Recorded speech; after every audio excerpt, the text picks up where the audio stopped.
Mai întâi să mă prezint. Numele meu este Daniel Epure, poreclit, ochi și urechi. Trebuie să mă gândesc cum se va numi cea mai funny emisiune! Funny, dar cum se va numi? Ah, mulțumesc, Doamne! Urechi și mai cum? Nas și urechi? Nu. Picior și urechi? Nu. Sună nașpa. Bizar! Tsunami! Cu tremur! Ah! Ochi și urechi! Vedeți cât de greu este de găsit un titlu de emisiune? Bun, titlul de emisiune am găsit. Dar acum o să avem și un maestru VIPD care o să interpreteze diferite personaje secrete pentru voi și pentru mine. Să revenim la oile noastre, la ochi și urechi. Sunt foarte curios cum va arăta prima noastră emisiune, astăzi, 3 mai 2013.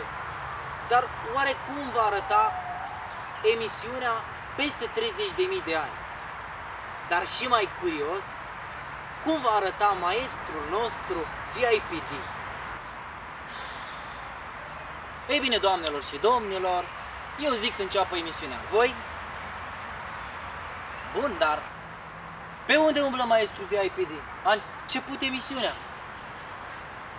Și eu sunt curios oare ce personaj va interpreta, pentru că astăzi este Vinerea Mare. Maestre, vino! Dacă vesel se trăiește, bate așa. Dacă vesel se trăiește, bate așa. Dacă vesel se trăiește, unul altuia zâmbește. Dacă vesel se trăiește, bate așa. Dacă vesel se trăiește, calc așa. Dacă vesel se trăiește, calc așa. Dacă vesel se trăiește, unul altuia zâmbește. Dacă vesel se trăiește. Țup, ochi și urechi! Bine te-am găsit! Bine venit, maestre! Ce faci, măi? Bine! Vreau să spun, știi de ce mă numesc eu iepurașul pui țup? De ce? Pentru că eu, când eram și eu mic, că și tu ai fost mic, făceam ca puiul. Piu. Și deci acum aveți două personaje în unul? Sau? Exact, ca detergentul. Cum ar fi? Și eu astăzi voi face un fel de mișcare în pădure iepurească. Foarte drăguț. Da, pentru că vine Paștele și după aceea mai vorbim. Bun, eu sper că o să bucurăm și copilașii, mici, dar mai ales și mămicile, nu?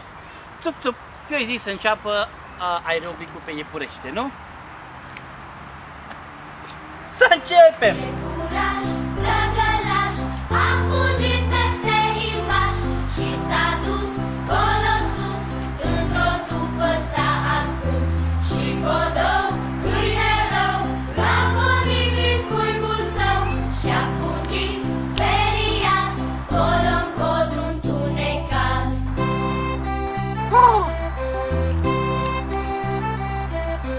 Iepuraș, drăgălaș, a fugit pe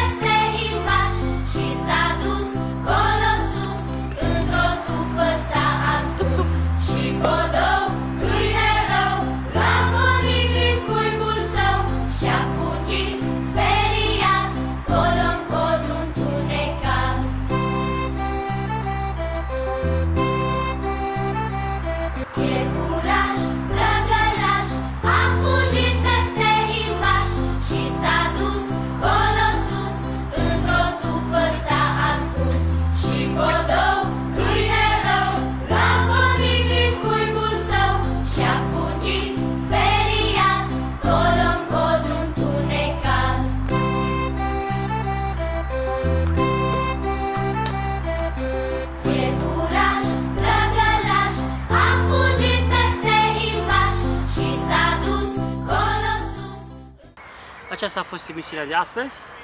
Prima emisiune, iepurașul Puiul Țup-Țup și Daniele Pure, alias Ochi și Urechi, și vă dorim împreună un Paște fericit!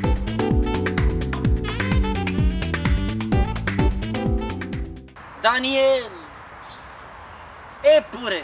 Asta e cea mai bună! Merge! Dragi români, mai întâi să mă prezint. Numele... Stai puțin, că nu știu Stop. ce să zic. Ah! Da! Hai, lasă!